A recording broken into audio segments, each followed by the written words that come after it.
संघीयता ट्र्याकमै रहे पनि कार्यान्वयन पाटो कमजोर भएको सरकारवालाको टिप्पणी। चुरेको दोहन नरोकिए आगामी 30 वर्षमा मरुभूमिमा परिणत हुने पूर्व राष्ट्रपति यादवको भनाई। केपी ओली नेतृत्वको पूर्व सरकारकै झल्को दिने गरी वर्तमान सरकारद्वारा संवैधानिक परिषद सम्बन्धी कानून निर्माणको तयारी, परिषदलाई आफू अनुकूल बनाउन खोजिएको आरोप। आगामी निर्वाचनका लागि स्वतन्त्र उम्मेदवारी घोषणा गर्नेको संख्या बढ्दै, स्वतन्त्र उम्मेदवारीको क्रेजको दिगोपनलाई लिएर भने प्रश्न चिन्ह खडा। श्रीलङ्कामा सरकार विरोधी प्रदर्शन चर्किएपछि राष्ट्रपति गोटाबया र प्रधानमन्त्री विक्रमासिंघे राजीनामा दिन तयार, प्रदर्शनकारीद्वारा प्रधानमन्त्री निवासमा आगजनी। र विम्बल्डन टेनिस अन्तर्गत महिला एकलतर्फको उपाधि एलेना रिवाकिनालाई। नमस्कार, कान्तिपुर डायरीका साथमा साथी केसु र म दिवा। अब समाचार विस्तारमा। पूर्व राष्ट्रपति डाक्टर रामवरण यादवले समग्र मधेसको पहिचान गुम्ने खतरा रहेको भन्दै चिन्ता व्यक्त गर्नुभएको छ। पछिल्लो समय अव्यवस्थित शहरीकरणले मधेसको पहिचानमाथि खतरा बढाएको यादवको भनाइ छ। कान्तिपुर मिडिया ग्रुपले जनकपुरमा हिजो आयोजना गरेको मधेस मन्थनको कार्यक्रममा बोल्दै उहाँले सूर्य क्षेत्रको दोहन रोक्न नसके आगामी 30 वर्षभित्र मरुभूमिमा परिणत हुन सक्ने बताउनुभयो।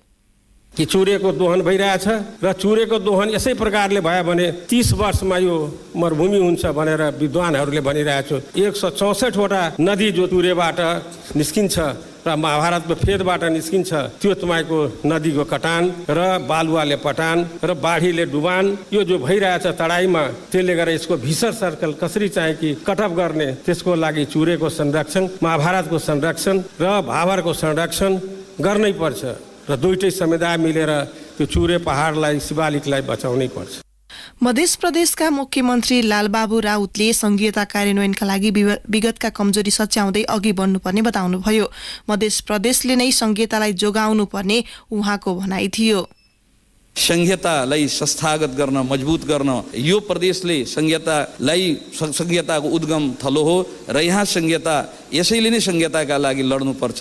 सबै राजनीतिक दलका नेताहरू, इभेन यहाँका राजनीतिक दलका अहिले पूर्व मन्त्री भइसकेका सम्पूर्ण व्यक्तित्वहरूको जसरी मैले सहयोग पाएँ, यसको लागि पनि आजको मञ्चबाट म आभार व्यक्त गर्न चाहन्छु। मधेस मन्थन अन्तर्गत संघीयताको अभ्यास र अनुभव। मध्य प्रदेशका 5 वर्ष सत्रमा मध्य प्रदेशका मुख्यमन्त्री राउतले संघीय सरकारले प्रदेशको क्षेत्राधिकारमा निरन्तर हस्तक्षेप गरिरहेको, कानून निर्माण नगरेको, संरचना नबनाएको र कर्मचारी पनि नदिएको भन्दै रोष प्रकट गर्नुभयो। उहाँले भन्नुभयो, संघीय सरकारबाट यो 5 वर्षमा प्रदेशलाई सहयोग भएन। संघीय सरकार त संघीय प्रणालीकै विपक्षमा उभिएको देखियो। प्रमुख जिल्ला अधिकारी सिडिओ मार्फत संघले प्रदेशमा समानान्तर सरकार सञ्चालन गरिरहेको उहाँले आरोप लगाउनुभयो। उहाँले भन्नुभयो, संविधानले सिडिओलाई कहीँ चिन्दैन, तर संघले शक्ति केन्द्र खडा गरेर आफ्नो स्वार्थ पूरा गरिरहेको छ। यो प्रवृत्ति संघीयताको पक्षमा छैन। प्राध्यापक कृष्ण खनालले संविधानमा संघीयताको आधार कमजोर नभएको र अभ्यास गर्नलाई ठाउँ भएको बताउनुभयो। उहाँले भन्नुभयो, संघीयताको भविष्य त्यति खराब छैन, तर यसलाई विकृत र पत्रो बनाएर राख्ने जोखिम भने छ। काठमाडौँको केन्द्रीय मानसिकता पटक्कै संघीयतामुखी छैन। सिंहदरबार पुगेपछि मधेसको नेता पनि संघीयता विरोधी हुन सक्ने रहेछ। नेपालको विविधताको व्यवस्थापन गर्न, लोकतन्त्रलाई भुइँ तहमा पुर्याउन र विकासको गतिलाई द्रुत पार्न संघीयता आवश्यक रहेको बताउँदै खनालले अहिलेको राजनीतिक नेतृत्वबाट संघीयता संस्थागत नहुने धारणा राख्नुभयो। यस्तै विश्लेषक सीके लालले मधेस आन्दोलनपछि बाध्यताले संघीयता स्वीकार गरिएकाले अहिलेको राजनीतिक नेतृत्वको सोच संघीयतावादी हुन नसकेको औँल्याउनुभयो। उहाँले संविधानमा संघीयताको डिजाइनमै त्रुटि रहेको बताउनुभयो। संघीयता कार्यान्वयनमा आर्थिक मुद्दा र समृद्धिलाई आधार बनाउन नसकिएको जानकारहरूले बताएका छन्। मधेस मन्थनको कहाँ अड्कियो शासन प्रशासन, संघीयता सेवा प्रभार, स्थानीय समुन्नति सत्रका वक्ताले संघीयता कार्यान्वयनका लागि भएका प्रयास पर्याप्त नभएको बताएका छन्। मध्य प्रदेश सरकारका मुख्य न्यायाधिवक्ता दिपेन्द्र झाले पहिचानका आधारमा नाम र राजधानी तोकेर सफल भएको प्रदेश सरकार स्वायत्तताका लागि लडिरहेको बताउनुभयो। संविधानले सुनिश्चित गरेका अधिकार पाउन पनि संघीय सरकार विरुद्ध मुद्दा गर्नु परेको उहाँले बताउनुभयो। संविधानले स्पष्ट रूपमा प्रहरी प्रशासन प्रदेशको हुने व्यवस्था गरे पनि कार्यान्वयनमा आउन नसकेको उहाँले गुनासो गर्नुभयो। प्रहरी प्रशासनमा प्रदेशलाई स्वायत्तता सुनिश्चित नभएसम्म संघीयता कार्यान्वयन प्रभावकारी भएको मान्न नसकिने उहाँले बताउनुभयो। एमालेकी प्रदेशसभा सांसद शारदा देवी थापाले प्रदेशमा खटिएका कर्मचारीमा दक्षता र अनुभव अभावले संघीयताको अनुभूति गर्न नसकिएको बताउनुभयो। व्यवसायी जगदीश प्रसाद अग्रवालले परिवर्तन नचाहेर स्वायत्तता दर्ता खोज्दा रूपान्तरण नहुने बताउनुभयो। उद्योग दर्ता हुनु र खुल्नु भन्दा पनि सञ्चालनमा आउनु महत्त्वपूर्ण रहेको उहाँले बताउनुभयो। यस्तै राष्ट्रिय सभा सदस्य विमला राईले संहिता आएपछि संघ प्रदेश र स्थानीय तहमा सरकार बने पनि दलहरूका संगठनात्मक संरचना भने केन्द्रीकृत नै रहेको बताउनुभयो। अर्थ विश्लेषक अच्युत वाग्लेले नेपालको संहितामा अधिकार पहिचान समावेशिता शासकीय स्वायत्तताको विषय अटाए पनि यसलाई समृद्धिको आधार बनाउने बारे कसैले बहस नगरेको बताउनुभयो। कार्यक्रममा बोल्दै कान्तिपुर मिडिया ग्रुपका अध्यक्ष एवं प्रबन्ध निर्देशक कैलाश सिरहियाले मुलुकको विकासका लागि मधेसको महत्त्वपूर्ण भूमिका रहने चर्चा गर्नुभयो। उहाँले मधेसको रूपान्तरणका कारण मधेस मन्थन कार्यक्रमले योगदान गर्ने विश्वास व्यक्त गर्नुभयो। हाम्रो बुझाइमा मुलुकको आर्थिक जीवन आधार बोकेको क्षेत्र हो मधेस। यहाँको कृषि, उद्योग, व्यवसाय, पर्यटन, शासन प्रशासन, सामाजिक क्षेत्र आदिको बृहत्तर विकासका अनन्त सम्भावनाहरू छन्। यहाँ हुने नीतिगत छलफलले मधेस प्रदेशको दिगो विकास, समृद्धि र रूपान्तरणका निम्ति पक्कै पनि सकारात्मक योगदान पुर्याउनेछ। प्रधान न्यायाधीश संवैधानिक निकायका प्रमुख र पदाधिकारी नियुक्तिको बाटो खोल्न सरकारले तत्कालीन प्रधानमन्त्री केपी शर्मा ओलीले ल्याएको अध्यादेशसँगै मेल खाने गरी संवैधानिक परिषद सम्बन्धी ऐन संशोधन प्रक्रिया अघि बढाएको छ। सरकारले संवैधानिक परिषद सम्बन्धी ऐन 2066लाई संशोधन गरेर संविधानको व्यवस्थासँग बाँझिने गरी कानुनी व्यवस्था गर्न खोजेको हो। सरकारले असार 22मा राष्ट्रिय सभामा दर्ता गराएको संवैधानिक परिषद काम, कर्तव्य, अधिकार र कार्यविधि सम्बन्धी पहिलो संशोधन विधेयक 2079मा संवैधानिक परिषदको गणपूरक संख्यादेखि निर्णय प्रक्रियासम्मका बारेमा विद्यमान कानुनी व्यवस्था संशोधन गर्न खोजिएको छ।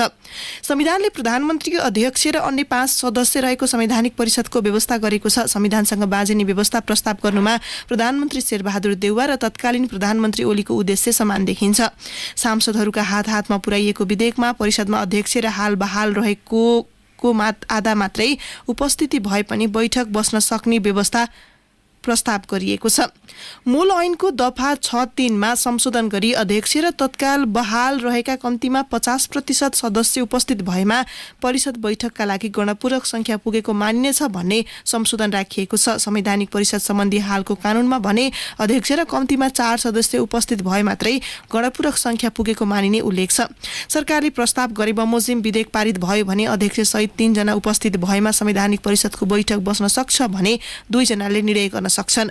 ओलीले ल्याएको अध्यादेशमा बैठक बस्ने संख्याबारे अध्यक्ष सहित तत्काल बहाल रहेका बहुमत सदस्य उपस्थित भएमा परिषदको बैठकका लागि गणपूरक संख्या पुगेको मानिने प्रावधान थियो। ओलीले ल्याएको अध्यादेशको चर्को विरोध गरेका देउवाले सोही व्यवस्थासँग मेल खाने गरी विधेयक ल्याउनु भएको हो। ओलीले 3 पटक अध्यादेश ल्याएर संवैधानिक परिषदसँग सम्बन्धित कानून परिमार्जन गरी आफू अनुकूल बनाउन खोज्नु भएको थियो। ओलीले पहिलो पटक 2077 वैशाख 8मा संवैधानिक परिषद सम्बन्धी अध्यादेश ल्याउनु भएको थियो। सो अध्यादेशको तत्कालीन सत्तारूढ नेकपासँगै प्रमुख प्रतिपक्षी कांग्रेसले चर्को विरोध गरेको थियो। फलस्वरूप ओलीले अध्यादेश फिर्ता गर्न राष्ट्रपति विद्यादेवी भण्डारीलाई सिफारिस गर्नु परेको थियो। सत्तारूढ प्रमुख 3 दलले स्थानीय तह निर्वाचनमा आपसमा अविश्वास, धोका र जालझेल भएको निष्कर्ष निकालेका छन्। गत वैशाख 30मा एकै चरणमा भएको निर्वाचनमा कंग्रेस, माओवादी र एकीकृत समाजवादीले एकीकृत समाजवादीले आधाभन्दा बढी ठाउँमा तालमेल गरेका थिए। तीनै दलले आफ्ना औपचारिक प्रतिवेदनमा स्थानीय निर्वाचनमा गठबन्धनभित्र देखिएका ससाना समस्या र धोकाबारे उजागर गरेका छन्। 753 पालिका मध्ये 324 वटामा तालमेल गरेका गठबन्धन दलले 218मा प्रमुख र 187 उपप्रमुख जितेका छन्। स्थानीय निर्वाचनको अनुभवबाट पाठ सिकेर आसन्न प्रदेश र संघीय निर्वाचनमा तालमेल गर्नुपर्ने दलका प्रतिवेदनहरूले जोड दिइएको छ। कांग्रेसको स्थानीय तह केन्द्रीय निर्वाचन परिचालन समिति अन्तर्गत केन्द्रीय सदस्य प्रदीप पौडेल नेतृत्वको अनुगमन, मूल्याङ्कन र सुपरिवेक्षण समितिको प्रतिवेदन, माओवादी केन्द्रको केन्द्रीय समितिबाट पारित अध्यक्ष पुष्पकमल दाहालको प्रतिवेदन र एकीकृत समाजवादीको केन्द्रीय परिषदको विस्तारित बैठकबाट पारित अध्यक्ष माधव कुमार नेपालको प्रतिवेदनमा समग्रमा गठबन्धन उपलब्धिमूलक रहे पनि त्यहाँ भित्र दर्जनौं समस्या देखिएको उल्लेख गरिएको छ। अपेक्षाकृत नतिजा नआउनुमा 3 दलले सहयात्री दल र आन्तरिक उम्मेद्वार चयनदेखि अन्तर्घात समेतका कारण दुवैलाई जिम्मेवार ठहराएका छन्। कांग्रेस प्रतिवेदनमा गठबन्धनमा रहेका दलहरूको शक्ति र भूमिकालाई लिएर कैयौं नकारात्मक टिप्पणी गरिएको छ। प्रतिवेदनमा सामान्यतया गठबन्धनले सफलता पाए पनि कार्यकर्ताले सहजै स्वीकार नगरेको, माओवादीको सशस्त्र युद्धको समयमा कांग्रेस कार्यकर्तामाथि भएका ज्यादतीलाई बिर्सन नसकेका कारणले सम्भावना अनुसारको नतिजा प्राप्त हुन नसकेको उल्लेख छ। माओवादी प्रतिवेदनमा गठबन्धनको अर्को दल एकीकृत समाजवादीले आफ्नो वास्तविक स्थितिभन्दा बढी सिट दाबी गरेको उल्लेख छ। एकीकृत समाजवादीले कांग्रेस र माओवादीका कारण अपेक्षित नतिजा आउन नसकेको र धेरै ठाउँमा गठबन्धन हुन नसकेको ठहर गरेको छ। कान्तिपुर डायरीमा अब ब्रेकको पालो। कान्तिपुर डायरीमा अब कान्तिपुर सविस्तार। कान्तिपुर सविस्तार। स्थानीय तह निर्वाचनमा स्वतन्त्र उम्मेद्वारको विजयसँगै हौसिएर आगामी संघीय निर्वाचनमा पनि स्वतन्त्र उम्मेद्वारी घोषणा गर्नेको लहर नै चलेको छ। निर्वाचनको मिति घोषणा नहुँदै धमाधम स्वतन्त्र उम्मेद्वारी दिनेको चर्चा बाक्लिएको छ। स्वतन्त्र उम्मेद्वारीको यो क्रेजले चुनावी प्रतिस्पर्धा वा त्यसको सफलतापछि संसदमा पुग्यो भने तात्विक फरक पार्न सक्लान् त भन्ने प्रश्न सबैभन्दा बढी उठ्ने गरेका छन्। वैशाख 30 गतेको स्थानीय तह निर्वाचनमा करिब 300 भन्दा बढी स्वतन्त्र उम्मेद्वार विभिन्न पदमा विजयी भए। जिससँगै हौसिएर आगामी प्रतिनिधि सभा र प्रदेश सभाको निर्वाचनका लागि पनि उम्मेद्वारी दिने भन्दै घोषणा गर्नेको संख्या बढ्न थालेको छ। अहिलेका मुख्य पार्टी र नेताहरूप्रतिको आक्रोशको लाभ लिने गरी उनीहरूले चुनावी प्रतिस्पर्धा गर्न खोजेको पाइएको छ। 2074 को स्थानीय तह निर्वाचनमा तत्कालीन दल विवेकशील साझा दलबाट काठमाडौँको मेयर पदमा उम्मेद्वारी दिएकी रन्जु दर्शनाले काठमाडौँ क्षेत्र नम्बर 5 बाट प्रतिनिधि सभा निर्वाचनमा स्वतन्त्र उम्मेद्वारी घोषणा गरिसकेकी छन्। काठमाडौँ क्षेत्र नम्बर 1 बाट सामाजिक तथा राजनीतिक अभियन्ता पुकार बमले आफ्नो उम्मेद्वारी घोषणा गरेका छन्। धर्मेन्द्र सापकोटा, सचिन घिमिरे लगायतले पनि उम्मेद्वारी घोषणा गरेका छन्। संचार कर्म छाडेर राजनीतिमा आएका रवि लामिछाने राष्ट्रिय स्वतन्त्र पार्टी दर्ता गराई संघीय निर्वाचनको तीव्र तयारीमा छन्। यी त केही प्रतिनिधिमूलक पात्र मात्रै हुन्। निर्वाचनको मिति घोषणा नहुँदै स्वतन्त्र उम्मेद्वारी घोषणा गर्नेहरूले चुनाव जित्दै संसदमा पुगे जनजीविकाको सवाल र देशको राजनीतिमा कस्तो भूमिका खेल्नेछन् वा उनीहरूले संसदमा तात्विक फरक पार्न सक्लान् त भन्ने जस्ता प्रश्न र सवाल उठेका छन्। पुराना राजनीतिक दलप्रतिको वितृष्णाले स्वतन्त्र उम्मेद्वारी दिने तथा नयाँ पार्टी खोल्नेको लहर लागे पनि त्यसलाई दीर्घकालीन रूपमा लैजान सहज नहुने राजनीतिक शास्त्री प्राध्यापक लोकराज बरालको भनाइ छ। उनी भन्छन्, एउटा हलचल ल्याउने एउटा हो, त्यो हलचलले भोलि परिणाममा के देखाउँछ त्यो अर्को कुरा हो। तर अहिले धेरै ठाउँको गतिविधि हेर्दाखेरि यसरी वेभ आएको हुन्छ, छाल आएको हुन्छ, त्यो सधैँभरि नरहन पनि सक्छ। क्षणिक रूपमा उसलाई त्यो वेभले गर्दा कसैलाई जिताइदिनु पनि सकेका हुन्छ, माथि पुर्याइदिए पनि हुन्छ। तर त्यसको मतलब चाहिँ त्यो स्थायी भएर बस्छ भन्ने पनि होइन राजनीतिमा। संघीय गणतन्त्रका लागि आन्दोलन गर्ने सबैजसो दलले आन्तरिक विवाद झेलिरहेका छन् भने मुलुकलाई सही ढंगमा अघि बढाउन नसकेको भन्दै आलोचित छन्। परम्परागत राजनीतिक दलबाट आजित भएर यही बेला स्वतन्त्र उम्मेद्वारी दिन चाहनेहरूको संख्या बढेको हो। तर राजनीतिमा स्वतन्त्र उम्मेद्वारको यो आकर्षण भने सही नभएको राजनीतिक विश्लेषक केशव दाहालको भनाइ छ। दलको विकल्प दल नै हुँदा दल सही र जनतामाझ लोकप्रिय भए मात्रै त्यसले परिणाम दिन सक्ने उनको ठम्याइ छ। अहिले हामीलाई चाहिएको असल राजनीति हो, जनप्रिय राजनीति हो र त्यो राजनीतिको अभिव्यक्ति चाहिँ दल मार्फत हुन्छ। एकजना व्यक्तिले आएर चमत्कार गर्छ र त्यो व्यक्ति नै अब चाहिँ पालनहारको रूपमा नेपाली जनताका सबै दुःख सक्नको लागि चाहिँ एउटा जादु गर्छ भन्ने त्यतातिर जानु हुँदैन। हामी त सामूहिकतामा विश्वास गर्छौँ। अझ धेरै लोकतन्त्रमा विश्वास गर्ने मान्छेहरूले सामूहिकतालाई निर्माण गर्नुपर्छ र उहाँहरूले कि त पुरानो दललाई सुध्रिनको लागि राम्रोसँग प्रेसर दिनु पर्यो, अन्यथा कि त एउटा बलियो संगठन निर्माणतिर जुट्नु पर्यो। वैकल्पिक राजनीति गर्ने भनेर उदय भएका दलहरूको नेपालमा खासै सुखद विगत पनि छैन।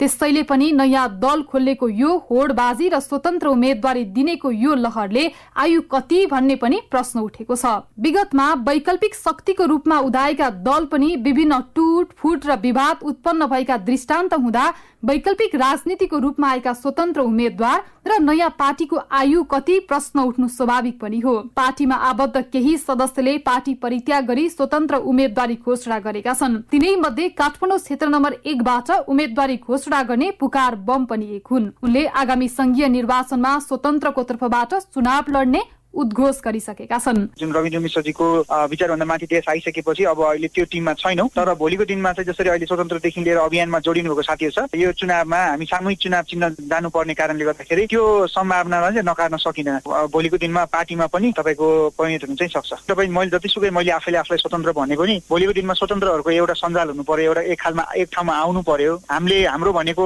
जुन मेन एजेन्डा भनेको सामूहिक हस्तक्षेप हो नि त। पुरानो पुस्तालाई पुरै हामीले विस्थापन गर्नु छ भनेपछि नयाँ पुस्ता एक ठाउँमा आउनु पर्यो। वैकल्पिक राजनीतिक दलको ट्याग सहित उदाएका दल पनि पार्टीभित्रको विभिन्न आन्तरिक विवादको चंगुलमा फस्दा टुट र फुटको अवस्थासँगै गुज्रिरहेका छन्। बाबुराम भट्टराईले गठन गरेको नयाँ शक्तिदेखि विवेकशील साझा पार्टी लगायतका वैकल्पिक भनिएका पार्टी विस्थापित हुने अवस्थामा पुगेका छन्। पार्टीमा एक अर्काको विज्ञता तथा योग्यता व्यवस्थापन गर्न नसक्दा यो स्थितिमा आएको स्वयं विवेकशील साझा पार्टीका संयोजक मिलन पाण्डे नै स्वीकार गर्छन्। सुरुवाती फेजमा चाहिँ यो नेपालको बेस्ट मान्छेहरू लिएर आएर पार्टी बनाउने प्रयास गरियो। उसले यसरी पार्टी बनाऊ भन्छ, उसले यसरी बनाऊ भन्छ, उसले होइन यस्तो पो हुनुपर्छ भन्छ। त्यसपछि एक अर्काको विज्ञता योग्यताको व्यवस्थापन गर्न सकिएन। मेजर एउटा कारण त्यो रह्यो। र पछिल्लो 1 वर्ष यता चाहिँ पार्टी यो संविधानलाई मानेर देशलाई अगाडि लिएर जाने कि यो संविधान नै प्रश्न उठाएर 47 सालतिर लाग्ने भन्ने डिबेटमा फस्यो। दुर्भाग्य के भयो भने पार्टीको अध्यक्षले नै शान्त व्यक्तिगत धारणा भनेर जुन धारणा ल्याउनु भयो त्यसले चाहिँ पार्टीमा विवाद भयो। अब यो नभएको भए हुन्थ्यो भन्ने लाग्छ। अहिले विवेकशील साझा पार्टी चाहिँ पीडादायी प्रक्रिया पेनफुल प्रोसेसमै छ। संसदीय प्रणालीमा बहुमत र अल्पमतको हिसाब हुन्छ। एकाध सांसद हुँदैमा कुनै पनि राजनीतिक दल र स्वतन्त्रले आफूले चाहे जसरी संसदमा हस्तक्षेपकारी भूमिका खेल्न नसक्ने अवस्था विद्यमान छ। त्यसमाथि स्थानीय तहका जनप्रतिनिधिले जस्तो कार्यकारी भूमिकामा सांसदहरू नरहने भएकाले स्वतन्त्र उम्मेद्वारले संसदबाट ठूलै परिवर्तन ल्याउन सक्ने सम्भावना कम नै देखिन्छ। रेडियो कान्तिपुरका लागि तुलसी अर्याल। कान्तिपुर सविस्तार।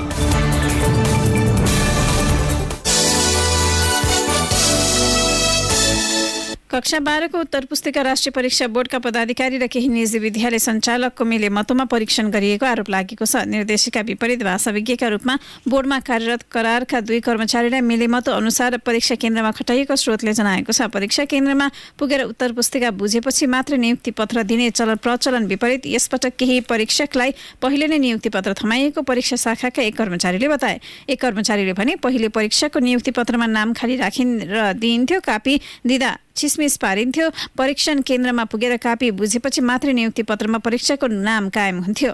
यसपालि नियुक्ति पत्र बोकेर परीक्षण केन्द्र पुगेका परीक्षकले तोकिएको उत्तर पुस्तिका जाँच गरेका छन्। कुन शिक्षकलाई कुन विद्यालयको उत्तर पुस्तिका परीक्षण गर्न दिने सम्बन्धमा योजना नै बनेको एक कर्मचारीले सुनाए। परीक्षा शाखामा कार्यरत शाखा अधिकृत लगायतका कर्मचारी हुँदाहुँदै बोर्डका सदस्य सचिव दुर्गा प्रसाद अर्याल र परीक्षा नियन्त्रक कृष्ण शर्मा र सहनियन्त्रक कृष्ण घिमिरेले परीक्षण केन्द्रमा आफू निकट करारका कर्मचारी खटाएको बोर्डका कर्मचारीको भनाइ छ। बोर्ड स्रोतका अनुसार काठमाडौँ, भक्तपुर र ललितपुरका उत्तर पुस्तिका परीक्षणका लागि उपत्यका बाहिर पठाइएको छैन। चीनिया कम्युनिस्ट पार्टी सीपीसीका नवनियुक्त विदेश विभाग प्रमुख लिउ जियानचाओ आज 4 दिने नेपाल भ्रमणमा आउनुहुने भएको छ। 8 सदस्यीय टोलीको नेतृत्व गर्दै लिउ नेपाल आउन लाग्नु भएको हो। नेपालले अमेरिकी सहयोग परियोजना मिलेनियम च्यालेन्ज कर्पोरेसन एमसीसी सँगको सम्झौता पारित गरेपछि चीनबाट हुन लागेको यो दोस्रो उच्च तहको भ्रमण हो। गत चैत दोस्रो साता चीनिया विदेश मन्त्री वाङ यीले नेपालको 3 दिने भ्रमण गर्नुभएको थियो। नेपालले अमेरिकी कार्यक्रम स्टेट पार्टनरशिप प्रोग्राम एसपीपी अस्वीकार गरेपछि भने चीनिया पक्षको पहिलो भ्रमण हो। सरकारले जुनसुकै सरकारी जग्गा कुनै व्यक्ति वा संस्थालाई 40 वर्षसम्म लिजमा उपलब्ध गराउन सक्ने व्यवस्था गरेको छ। भूमि व्यवस्था, सहकारी तथा गरिबी निवारण मन्त्रालयले दीर्घकालीन रूपमा 40 वर्षसम्म जग्गा लिजमा दिने व्यवस्था गरेको हो। सरकारी जग्गा दर्ता, उपयोग तथा लिजमा उपलब्ध गराउने सम्बन्धमा कार्यनीति 2079 बिहीबार राजपत्रमा प्रकाशन गरिएको छ। कार्यनीति अनुसार सरकारी जग्गालाई 3 प्रकारमा विभाजन गरिएको छ। कार्यनीतिमा अल्पकालीन 5 वर्ष, मध्यकालीन 15 वर्षसम्म र दीर्घकालीन 40 वर्षसम्म लिजमा दिने व्यवस्था गरिएको राजपत्रमा उल्लेख छ। सरकारले 2079 को कार्यनीतिमा मध्यकालीन 5 वर्ष र दीर्घकालीनमा 10 वर्ष बढाएको छ। विदेशी कूटनीतिक नियोग तथा संयुक्त राष्ट्रसङ्घका निकाय, नेपाल पक्ष रहेका अन्तर सरकारी संगठन, प्रदेश सरकार, स्थानीय तह अन्तर्गत स्थापित विश्वविद्यालय, बोर्ड, समिति वा अन्य स्वायत्त संस्था र प्रदेश सरकार, स्थानीय तहमा दर्ता भएका कुनै संस्था र व्यक्तिले सरकारी जग्गा लिन सक्नेछन्। कान्तिपुर डायरीमा पुनः ब्रेकको पालो। कान्तिपुर डायरीमा अब आर्थिक प्रसङ्ग। आर्थिक वर्ष सकिन केही दिन बाँकी रहँदा भौतिक पूर्वाधार तथा यातायात मन्त्रालय विकास खर्चमा भने कमजोर देखिएको छ। सबैभन्दा बढी बजेट पाएको मन्त्रालयले शुक्रबारसम्म 44% भन्दा बढी बजेट खर्च गर्न सकेको छैन। आर्थिक गत कार्यविधि तथा वित्तीय उत्तरदायित्व नियमावली अनुसार मन्त्रालयले अब रकम खर्च गर्न पाउने छैन। नियमावली अनुसार आर्थिक वर्ष सकिन 7 दिन बाँकी छँदै सबै कोष तथा लेखा नियन्त्रक कार्यालय, प्रदेश लेखा नियन्त्रक कार्यालय र प्रदेश लेखा इकाइहरूको लेखा र भुक्तानी प्रणाली बन्द गरिसक्नुपर्नेछ। मन्त्रालय भने अझै 10% खर्च गर्ने तयारीमा छ। उसले कार्यक्रम संशोधन र रकमान्तरका लागि अर्थ मन्त्रालयमा फाइल पठाइसकेको जनाएको छ। चालु आर्थिक वर्षमा मन्त्रालयका लागि 1,56,25 करोड रुपियाँ बजेट विनियोजन भएको थियो। यसमध्ये 1,29 अर्ब रुपियाँ सडक विभागको बजेट छ। चालु आर्थिक वर्षमा कोभिडको असर र निर्माण व्यवसायको निर्माण होलिडेले खर्च कम भएको विभागका महानिर्देशक अर्जुन जङ थापाले बताउनुभयो। पालिकाहरूले 6 महिने मौसमी कृषि कामका लागि दक्षिण कोरिया पठाउने प्रक्रिया बन्द गरेका छन्। संघीय मामिला तथा सामान्य प्रशासन मन्त्रालयले वैदेशिक रोजगारीका लागि पालिकाले दक्षिण कोरियासँग भगिनी सम्बन्ध गर्नु कानुनी र व्यवस्थापिक दृष्टिकोणबाट समेत अनुपयुक्त देखिएको भन्दै हस्तक्षेप गरेपछि श्रमिक पठाउने काम बन्द भएको हो। करिब 30 पालिकाले बिचौलियाको सहयोग लिई कृषि क्षेत्रमा कामदार पठाउन दक्षिण कोरियाका विभिन्न स्थानीय तहसँग भगिनी सम्बन्ध राख्ने प्रक्रिया अघि बढाएका थिए। कपिलवस्तुको बाणगङ्गा नगरपालिकाका एक अधिकारीले भने संघीय मन्त्रालयले श्रमिक पठाउन पाइँदैन भनेर पत्र पठाएपछि हामीले सबै प्रक्रिया रोकिदिएका छौँ। एउटा अवसर थियो, रोक्ने भन्दा पनि व्यवस्थित बनाउने कार्यविधि ल्याएको भए उचित हुन्थ्यो। बाणगङ्गालाई 5200 कोठा पुगेको थियो। रूपन्देहीको सैनामैना, तिलोत्तमा, भीमदत्त, धुलीखेल नगरपालिका लगायत पालिकामा कामदार पठाउने प्रक्रियामा थिए। मन्त्रालयले वैदेशिक रोजगारीमा श्रमिक पठाउने अधिकार वैदेशिक तहलाई स्थानीय तहलाई नभएको जनाएको छ। अब अन्तर्राष्ट्रिय प्रसङ्ग। आर्थिक सङ्कट सामना गरिरहेको श्रीलङ्कामा सत्ता विरुद्ध प्रदर्शन चर्को बन्दै गएपछि राष्ट्रपति गोटाबाया राजापाक्से र प्रधानमन्त्री रनिल विक्रमासिंघे राजीनामा दिन तयार भएका छन्। हजारौं प्रदर्शनकारी राष्ट्रपति निवास प्रवेश गरेपछि भागेका राष्ट्रपति गोटाबाया राजापाक्सेले जुलाई 13 राजीनामा दिने जानकारी सभामुख महिन्दा यापा अर्बिया वर्दनालाई गराएका छन्। प्रधानमन्त्री विक्रमासिंघेले पनि ट्विट गर्दै सर्वदलीय सरकार गठनका लागि बाटो खोल्न राजीनामा दिन लागेको जानकारी दिनुभएको छ। प्रदर्शनकारी हिजो प्रधानमन्त्री विक्रमासिंघेको निजी निवासमा समेत प्रवेश गरेका थिए। आर्थिक सङ्कट गहिरिँदै जाँदा देशभरबाट राजधानी कोलम्बोमा भेला भएका हजारौं प्रदर्शनकारी राष्ट्रपति राजापाक्सेको सरकारी र प्रधानमन्त्री विक्रमासिंघेको निजी निवासमा प्रवेश गरेका हुन्। सरकारको गलत नीतिका कारण सङ्कट देखिएको भन्दै उनीहरूले राष्ट्रपति राजापाक्से र प्रधानमन्त्रीको राजीनामा मागिरहेका छन्। उनीहरूले राष्ट्रपति राजापाक्सेले राजीनामा नदिउन्जेलसम्म भवन नछोड्ने बताएका छन्। शनिबार प्रहरीले प्रदर्शनकारीलाई नियन्त्रणमा लिन बल प्रयोग गरेको समाचार आएका छन्। घाइतेहरूलाई अस्पताल भर्ना गरिएको छ।